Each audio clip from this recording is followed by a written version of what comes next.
I think we've got 3 really great presentations lined up for us today. And Bryony, could we just do the next slide, please? So actually, I realised why Bryony stayed on the first slide, which was about meeting the etiquette. Just a reminder, we do use the chat in this, so I prefer people to put questions, statements in the chat if they can, because then I'll respond to them. And please keep on mute if you're not talking. That would be fantastic. Just a reminder, all this work is helping us. All the work that you're going to see today is part of our big improvement work, which is helping build an improvement culture and developing a management system at UHP and the wider system that will foster an improvement culture. So next slide, please. 3 key things which we're always trying to do: make sure we have thorough respect for our staff in all the work that we do, and make sure their voice is heard. Really enable teams to drive improvements, and make sure that when we're thinking about improvements, we're really looking at value for patients and the people we care for. And I guess the bottom line on there is sharing ideas, because nearly all the brilliant ideas already exist in the organization. Just how we can release them is fantastic. So next slide. Just a reminder, the 5 things that we do with teams. I'm not going to dwell too much on that, but I'll just quote team health. It's really great to see team health taking off in lots of teams. I think we're now on 1,340 people huddling weekly and using team health as a tool as part of their huddle. And really great to hear having great results, and I think they're enjoying it. So thank you for all the work that's going on there. Next slide. So up today, and first off, and very kind of Craig, who is a keen advocate, not just a dumb practice coach, but teaching others and driving improvement, is going to talk about an update on what happened on stroke referral process. We've also got Kerry, who's pre-recorded, and our brilliant interviewer, Bryony Bugg, has done a pre-recorded session. And then we've got Laura talking about the work in community hospitals. So without further ado, Craig, I hope you're online and you're away. Good afternoon, everybody. Thank you, Richard. Okay, so I'm aiming to update you on a project we've been working on with the stroke rehab referral pathway. Just to give you a quick bit of background on me for those who don't know who I am. My name's Craig Tucker. I'm the lead therapist for the acute stroke and neuromedicine service, and also for the stroke rehab unit within the trust. And a little bit of background on the project. This has been an ongoing thing for several years. We've attempted to do it in the past, but due to certain constraints within the system, we haven't been able to get there until now. So if I can ask Bryony to go to the next slide. I won't. You probably can't read the individual components on the 8-step that is on this slide here. So I'll just go through a few of the key details. The primary problem that we identified is that often patients can wait quite a long time to be able to access their rehab, and often the information that's shared with the patients as to what's happening with their rehab pathway quite often can be wrong or out of date, often because the clinicians themselves don't necessarily know what the status of it is or how long the wait's going to be, that kind of thing. So we wanted to work towards developing a system that would allow the system to work for those at the referring end, but also for those at the receiving end, and also to ensure that every part of that process was transparent and visible, and that it's smart enough and sophisticated enough for us to extract the data we need to understand and learn from what's happening with the referral pathway, so we can then better direct for future service improvement. So we did a little bit of data crunching just to get an idea of what the condition was. You probably can't see the individual components very well there. In section 2, there's an example of a couple of the referral forms that we were using for different parts of the pathway. There's a really super tiny image of the previous version of the process map that was kindly put together by one of the team that worked with at IT, Neil Apps, did a great job with that for us. And then we collected a little bit of data about that as well. So just a few of the key points. Approximately 60% of the patients who come through our acute stroke pathway are referred on for a rehab component of the pathway as well. And then about 50, and that's from the local pathways, and then 15% of the cohort go to other pathways slightly more distant to our local area, such as say Bodmin Stroke Rehab Unit or Newton Abbot Stroke Rehab Unit.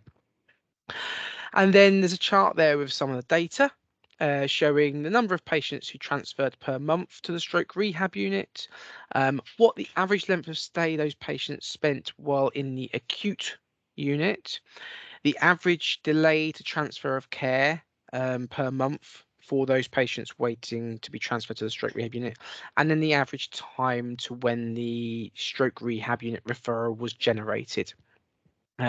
As you can see, the figures for average length of stay and average detox was fairly high, and certainly in the very high end of length of stay for the patients we see within the acute trust. So our target was to bring down average length of stay, bring down detox, and ensure that referrals are happening in a timely way to ensure patients can transfer when they need to. We did a little bit of analysis as to what the key problems in the referral pathway were, and so some of the highlights of that. Staff weren't always particularly well educated about how the pathways worked with regards to things like criteria.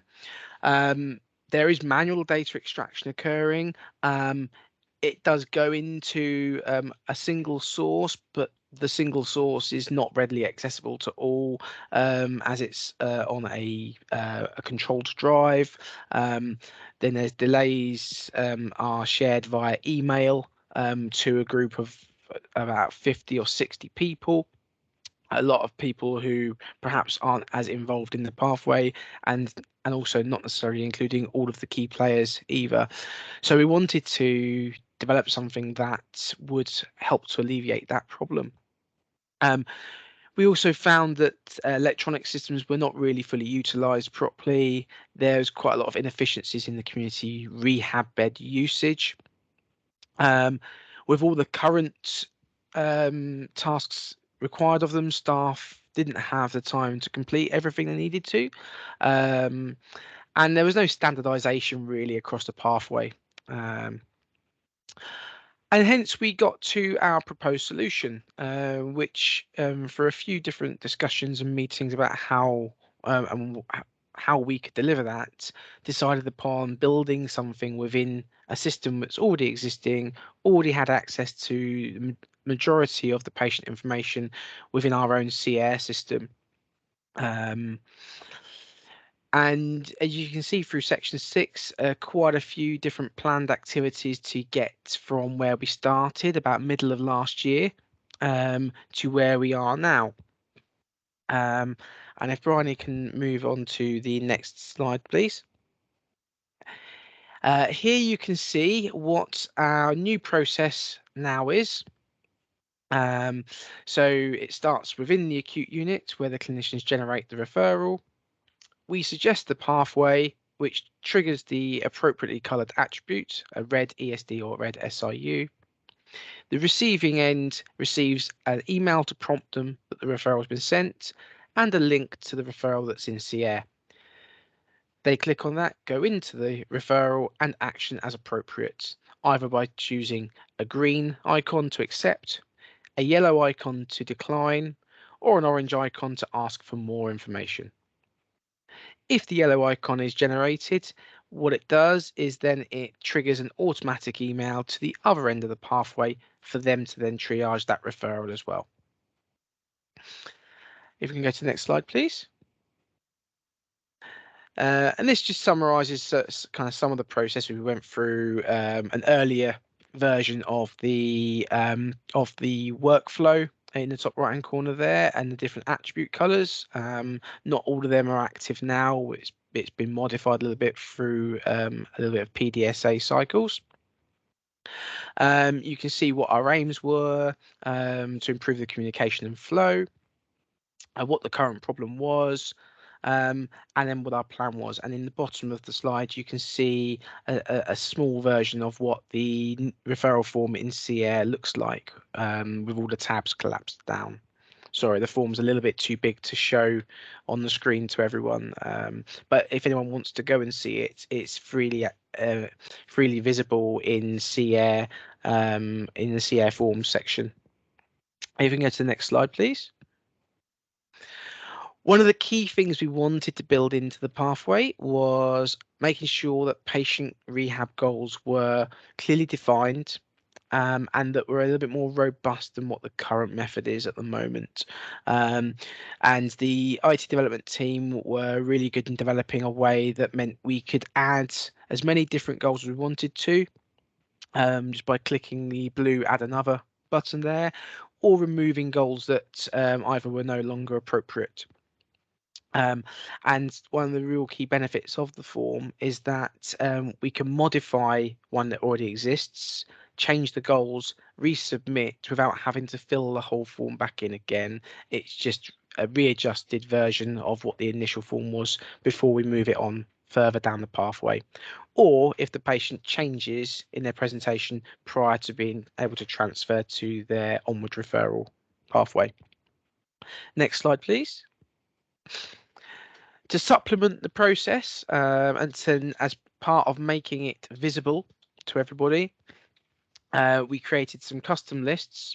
The 3 different new custom lists here are the stroke rehab pathway, which includes every patient referred, accepted, declined across the whole pathway. And then 2 individual ones, one for the early supported discharge team in the community and one for the stroke rehab unit, the inpatient team, to house the patients that they had accepted onto their waiting list. However, the icons are also visible on the standard ward view that any ward has, so they can see at any one point what the status of that patient's referral is at any one time.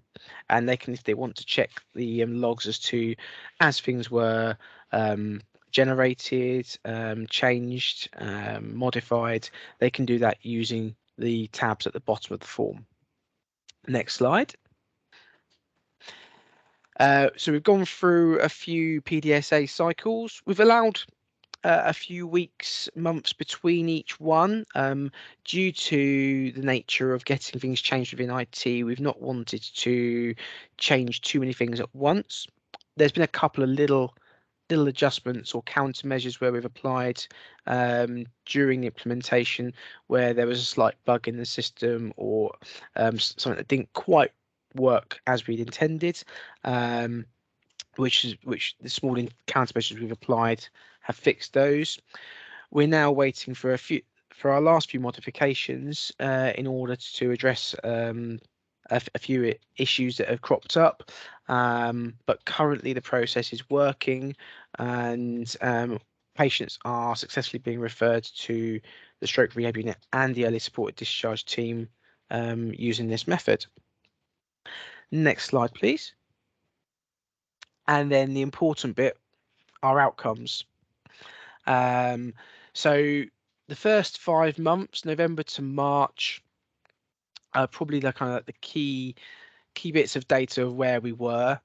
Although we implemented in early January, you'd expect a little bit of a delay in seeing the numbers coming down, just because of the backlog that was already in the system. But as you can see, since implementation, the average length of stay and the average DTOC have both come down dramatically to what they are now. Average time to referral has remained relatively static, and that's reassuring, because it means that we were generating referrals in a timely way beforehand, and it generally is tied to when patients are medically fit for discharge. I think key things to remember, though, that goes along with this data, there are so many factors that will influence average length of stay, DTOC with this patient group. So we can't apply that this referral process has been the sole cause of that change. There's so many other things going on within community care to improve flow out of the acute unit that will have also influenced that. But what we can at least see is that the change that we have implemented has not made the situation worse, and has at least allowed it to continue to improve. And the key thing is that we now have a clear oversight of where the demand in the system is. We've had feedback from the team, and that's informed the next stage of PDSA, and hopefully the next stage will be the final few things to tidy up the process. So if we go on to the next slide. So what next? So what's been very reassuring is that not too long after implementing this process, people in other rehab pathways have then now come to us to explore if we can apply the same referral process and form to their referral pathways. And we've already started engaging in meetings to see what's feasible with doing that. And what we now need to do is work with the performance team to create a more robust dashboard that will give us not just live status, but also be able to give us retrospective outcome data that highlights the pinch points and areas where we can improve further. And so with that, does anybody have any questions for me? Well done, Craig, by the way. Thank you very much. Yeah, so any questions from the audience? If not, I've got a few. They're all stunned. So Craig, there was a couple of really simple questions. So well done, by the way, because I've already heard some really positive feedback around the use of this forum from lots of people. But what would the impact be on patients?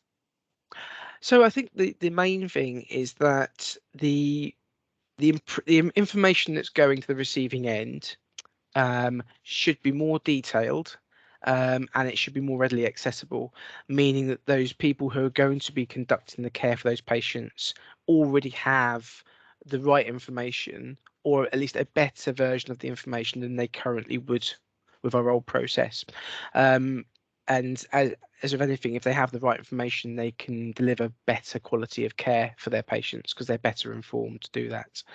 I think the second thing is that it allows the clinicians to make better decisions about who accesses which pathways, and that in turn should improve flow and mean that patients then don't in turn have to wait as long for their onward rehab journey.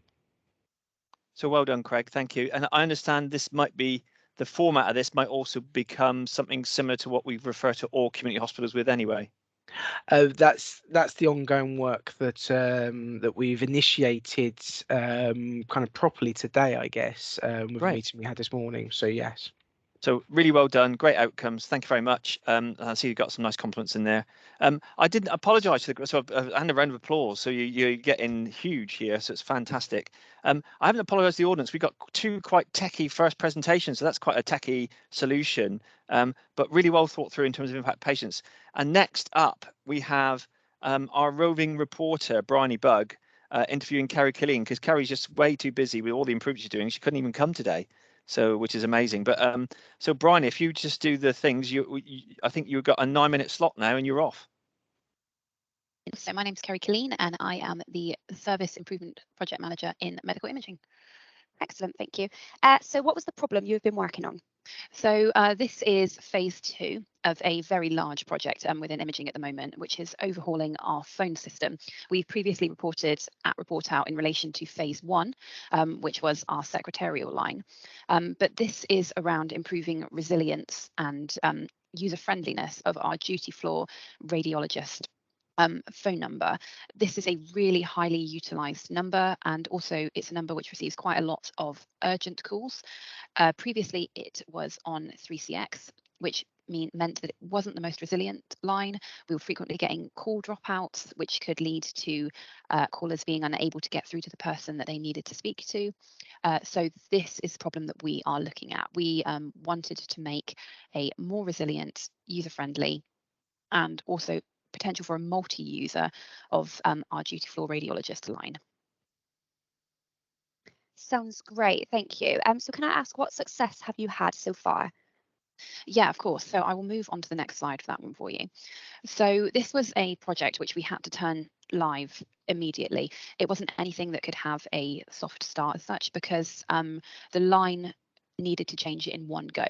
So we were very tentative about any success that we might get in week one. We were expecting quite a few teething problems, but I'm happy to report that in week one of go live, we saw a reduction in our hang up and call dropout rate to the duty floor radiologist by 18%, which is quite a significant number.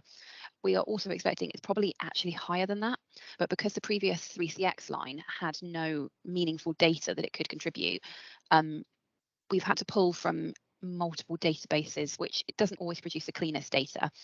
The other thing, the biggest success we've had is it's given us a really big intellect of the phone line, which we've never had before. We can pull any kind of data we want from it. Which I can show on the next slide when we get there. It can also permit call recording, and we can also have a look at how calls got to that number. So an example of that one is no patient should ever need to ring the duty floor radiologist. It's a staff number. You may get GPs calling it, you may get radiographers calling it, you may get radiologists, but you should not get a patient.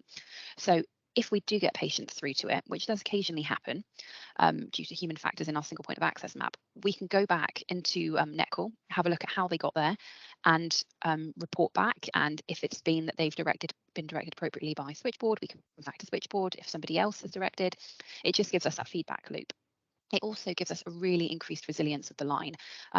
NetCall is a really good bit of software. It's used in multiple places in the hospital, and it doesn't have the call dropout that we were previously seeing with 3CX. The other thing that's really valuable, and I'll just flick back to the previous slide to show this, is here, this is the duty floor radiologist group and the people that are currently active. The person with the green ready symbol is the person that's in the group and interacting at the moment for their 2-hour shift. What will happen will be when the next user logs in, you will actually see them go green. So while you are the user, you can see that somebody else has logged in, picked up the line, and you are safe to log out.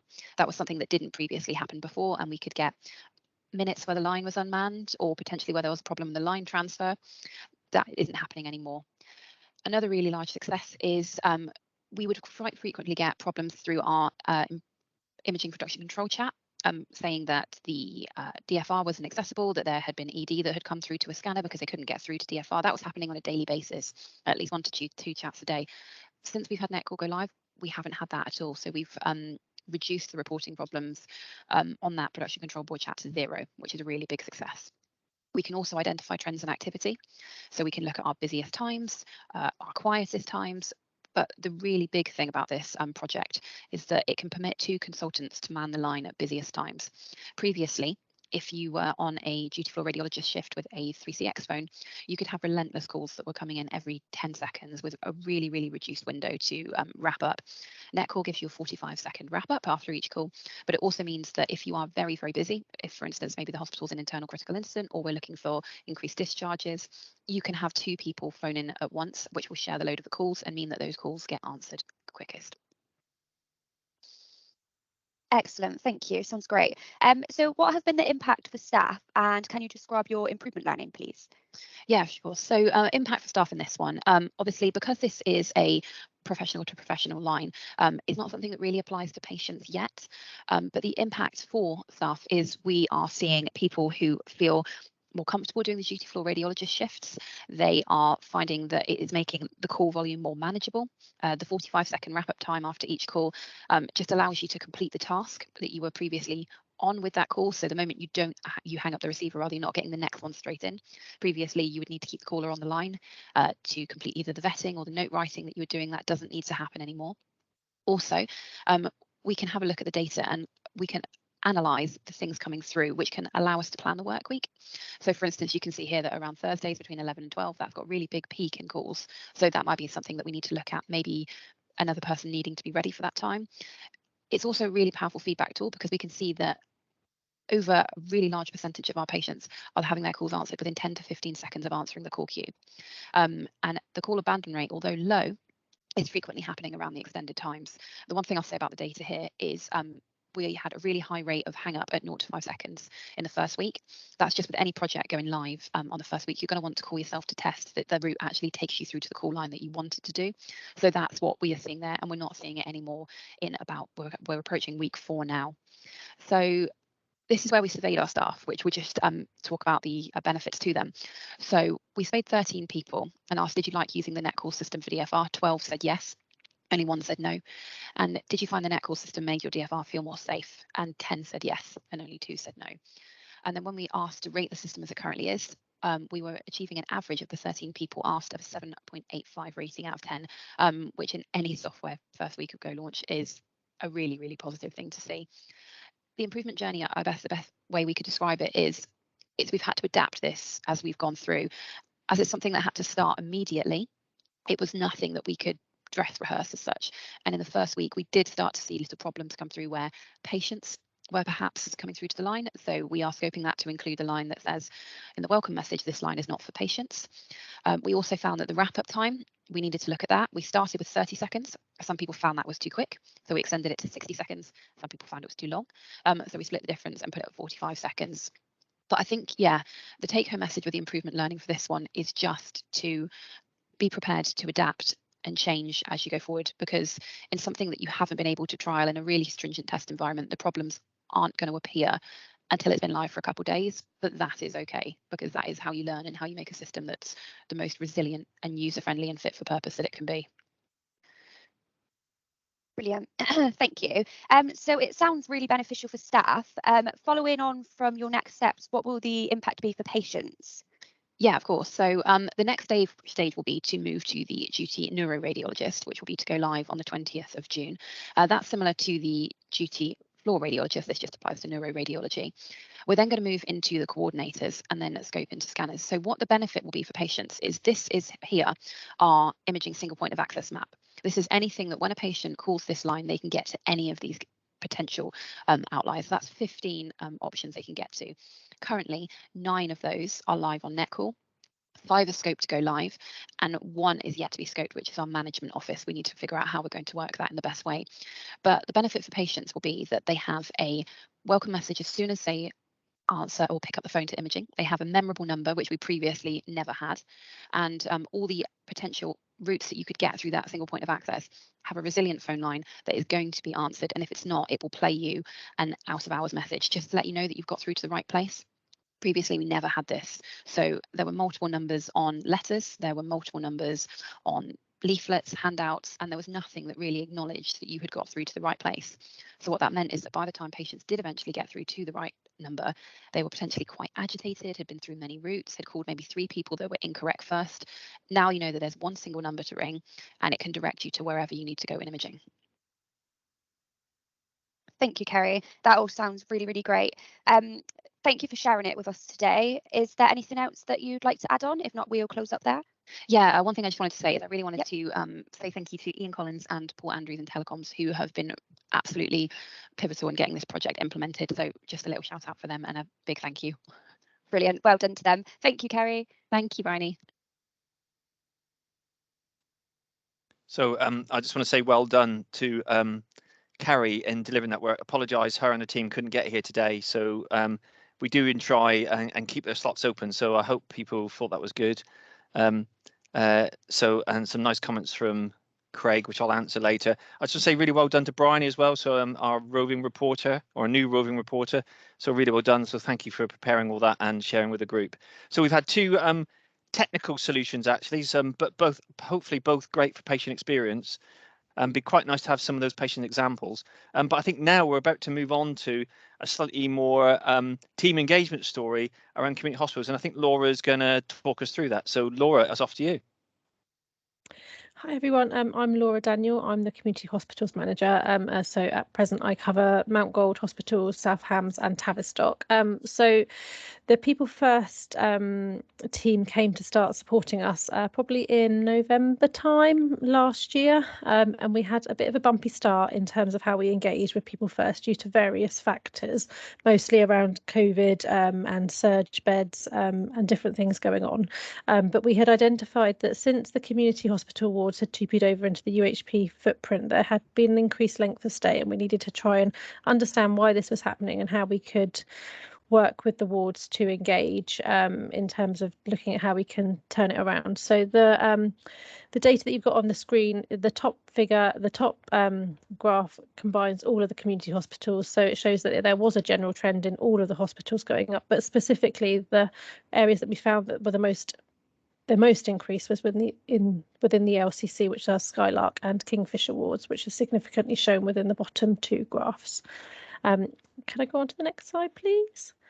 So what we decided to do was kind of starting to understand where our current state was and what was going on within the ward. So we did a lot of data gathering. We got staff feedback around how they felt the MDT was functioning. We had patient feedback around how they felt their patient journey and experience was whilst they were in the wards.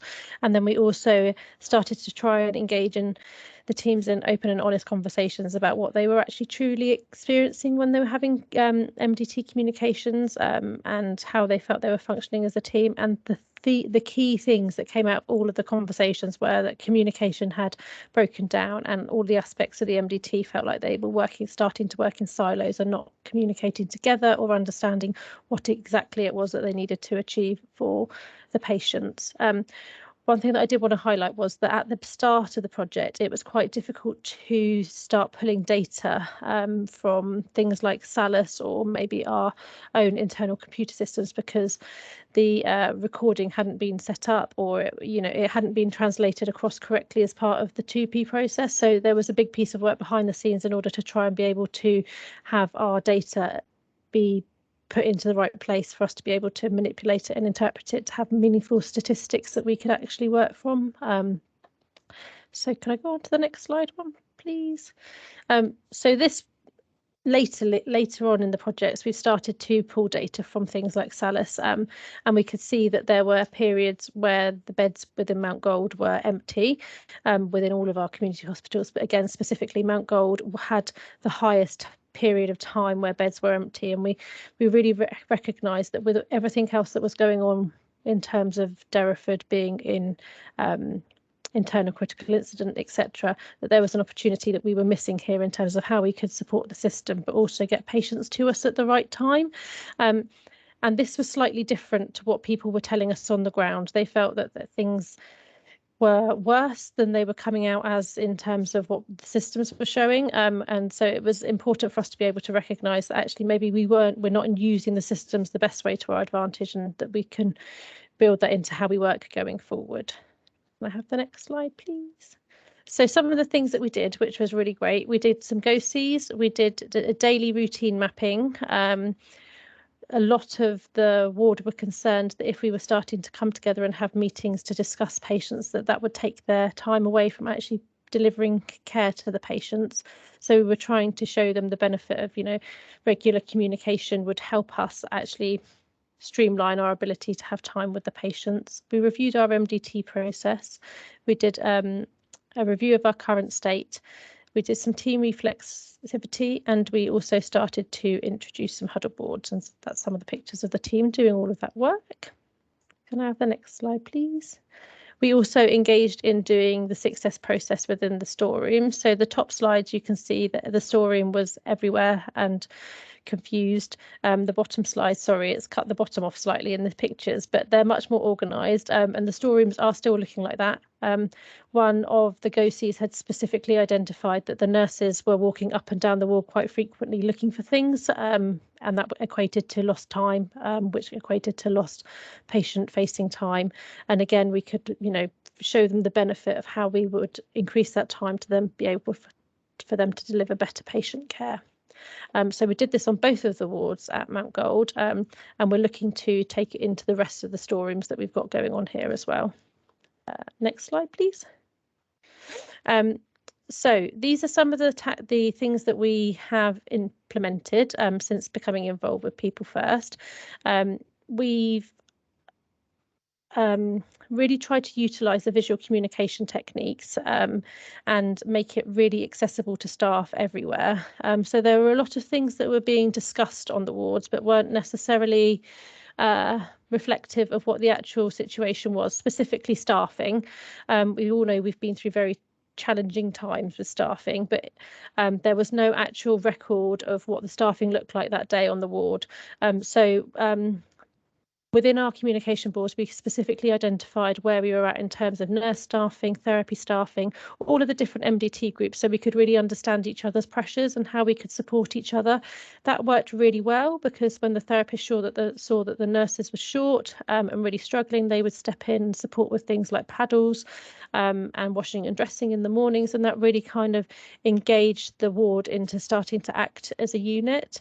We've also included information around our admissions and discharges, so we clearly know exactly what's going on within the ward and when to expect things to happen and when not to expect things to happen. We had specific information about pressure sores and areas of risk, so that we knew that all of those key pieces of information were being translated throughout the whole MDT, as opposed to it just being parts of the MDT and it not being dissipating out to the whole team. And then we've also stepped up into doing board rounds, which meant that we were having daily conversations about every patient to make sure that they were working through the pathways and moving forward in their journeys.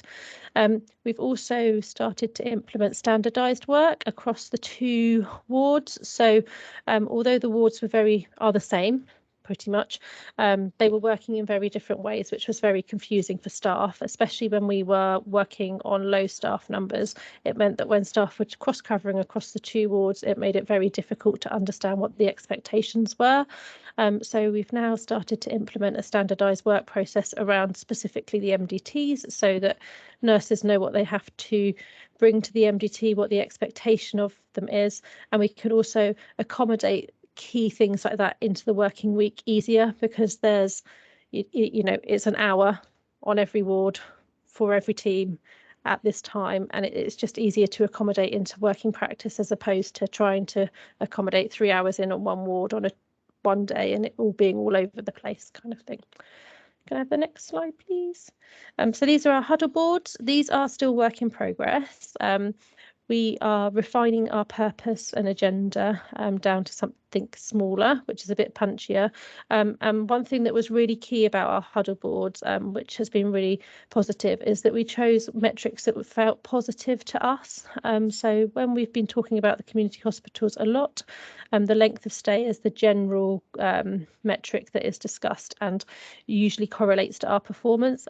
A lot of the length of stay is out of our control due to the discharge pathways. So when we were thinking about the key metrics, we tried to really really look at metrics that we felt we had control over and added value to the patient journey. So that was about achieving the correct discharge destination, whether they were aware of their plans and things like that as well. And also the team suggestions box has been a really powerful tool on the ward as well, in terms of empowering all elements of the MDT to engage in improving the ward. One thing, really small thing that's had a massive impact, was about patients getting cold toast, and we've made another toaster available so that they don't have to get cold toast, and it's been really positive in terms of what that means for the patients and the feedback that we're getting as well. Next slide. So one thing that I've touched upon briefly was we've been talking about, we identified an area of risk on the ward was around late admissions. So a key area that we're working on at present is around trying to ensure earlier admissions to the ward. This has multiple benefits. Firstly, for flow in terms of the UHP and Derriford wards, but secondly, in terms of the experience that the patients are getting. We've categorised it into 4 sections. The before noon is our gold standard and what we want to be achieving with every patient. The 12 to 5 o'clock means that a patient still arrives within our core working hours when we have doctors available and they're able to get medical oversight. After 5 o'clock has an increased risk, and then our last factor was that they didn't arrive. So we're just at the stage of data gathering here. We're currently on week before of what it looks like, but at present, within the last 4 weeks that I've been monitoring it specifically, we haven't achieved any pre-noon admissions. So that's where our next aim is going to, really. Next slide. So yeah, so what we've achieved, we had our daily whiteboards. These have been pivotal in ensuring that we're not missing the daily tasks. We've evolved our whiteboards in what they're including. One specific thing that came out of the patient survey was that they weren't aware of their plans or what they were doing or what was happening. So when we audited this before the whiteboards were in place, only 20% of patients were aware of their plans. And now that the whiteboards are in place, that we've done an audit and 80% of patients are aware of their plans and goals, which feels like a really positive step. The whiteboards have really increased morale on the wards and have really improved our communications as well. I mentioned earlier, but we've standardised our MDT format. So previously, our MDTs across the ward across the 2 wards could total 16 hours per week. We're now at 6 hours a week for all of the MDTs, which has given us 10 hours back of clinical time, which is really positive for the patients. And we have done process mapping to start to understand how we pull down from the Derriford wards and what that looks like. So at the moment, we're collating the data around the admission times, and we're starting to categorise it into kind of themes about what it is that's delaying people coming to us. And I think that's it. So well done, Laura. Oh no, one more. Sorry. What's next? Wow. Oh, what's next? Yeah, we want to engage in the patient survey again to get that feedback and kind of close the loop in terms of have we improved on where we were around our first assessment. We've engaged with the Big Flow ward to try and get some support from systems that are already in place within Derriford to help us support pulling patients down earlier. I'm engaging in my pre-noon admissions project coach. As Craig has mentioned, we're looking at an electronic referral process for all the community hospitals to be able to pull people down with better information. We're looking at behind the bed communication boards to ensure that key facts around patients' care are easily accessible. We're trying to re-engage the whole of all of the teams within all of the community hospitals into rehabilitation. We're looking at further standardisation of works. We're continuing to 6S different rooms, and we're continuing to challenge the long-standing systems and processes that are in place, which might not make sense or feed or support what we're trying to achieve. So that really was the last one. Thank you very much, Laura, and really well done. I think that was a really detailed explanation. I think I'm not sure you were nervous, a bit apprehensive about the presentation today, but you've done a really great job. Both. So really well done. I thought that was a really deep understanding. Lots of the patient experience came through, by the way, but I wanted to ask one question, and I'm not sure if there's any questions kind of come up. What would the staff say is the difference? So do they pre-doing people first kind of approach, and now would you have some words from staff? What would you reflect? I think the staff really feel that the communication is a lot better. They don't feel like they're working in silos anymore, and they understand what they're doing in terms of task delegation and completion is a lot clearer in terms of who's supposed to be doing what and who's responsible for taking that forward, which I think there was a lot of frustration before in terms of patients were only being reviewed once a week within the MDT, and now where it's happening daily, things aren't getting missed, and that feels really empowering to them as well. So just in general, you can feel that the mood is a lot more positive on the ward. There was some concerns initially about, oh, why are we doing another meeting, or why are we doing another this, or why are we doing another that, but they can really see the benefits of it now, and it's just become part of daily practice, and nobody challenges it and just engages with it and can understand the benefit to the patients at the end of it. So congratulations again, Laura, and I think there's a few other comments in there which are all congratulatory, by the way, and please pass our thanks on to the teams for all the hard work that's gone in. And I know slightly the QA's poached one of your ward managers, so I do apologise, but Donna's now on our side of the fence helping. So thank you very much. So thank you for that as well. So a great candidate. So really well done. Lots of brilliant learning in there. So let's move on to the next slide. So just that's our 3 for today. We have got an action-packed July. I'm not sure if we'll get it all in on time. Some of the slides just can't quite appear on my screen, so I apologise. So I'm hoping it's going to be really busy. I look forward to hearing the updates for that. Will mean actually, so that's not a negative to today's presenters, but the presenters will have to be a bit sharper and a bit more to the point in terms of making data stand out and key learning. So we might have to abbreviate to maybe 5 or 6 minute slots for next time. But it was really great to do the detail today. Really enjoyed the learning, and I hope people have all gained something and some insight and learning for yourselves. So thank you very much, everybody, and we'll see you in about a month's time.